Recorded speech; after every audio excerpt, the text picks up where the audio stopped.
A Swagbucks referral does not appear immediately in every case because the new user usually has to complete the required sign-up and account activity before the referral is recognized.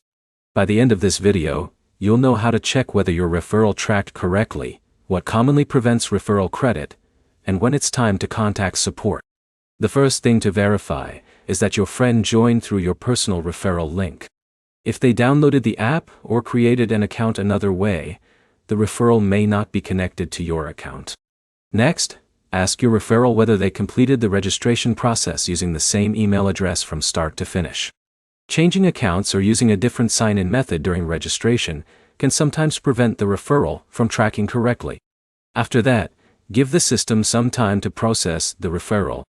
Referral information is not always updated instantly, so check your referral section again after some time instead of assuming it failed immediately.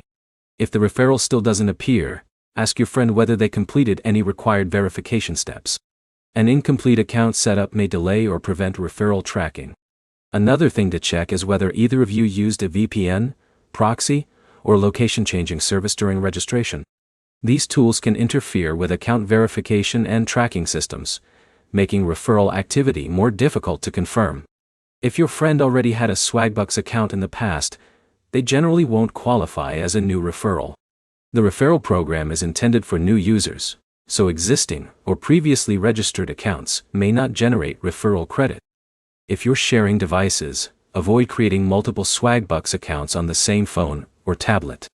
Multiple accounts connected to one device or household can trigger additional verification and may affect referral tracking.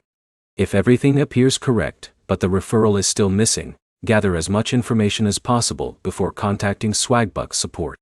Include your referral link, your account email address, the referred user's email address, if they're comfortable sharing it, the registration date, screenshots showing the referral process, and any confirmation emails related to the new account.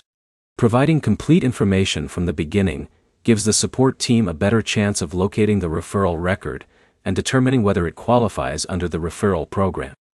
To recap, make sure your friend registered through your referral link, completed account setup, avoided VPNs during registration, and used a brand new Swagbucks account. If the referral still doesn't appear after allowing time for processing, contact support with screenshots and account details. Follow those steps before assuming the referral failed permanently. If this guide helped, like the video, subscribe, and check out our other Swagbucks troubleshooting videos.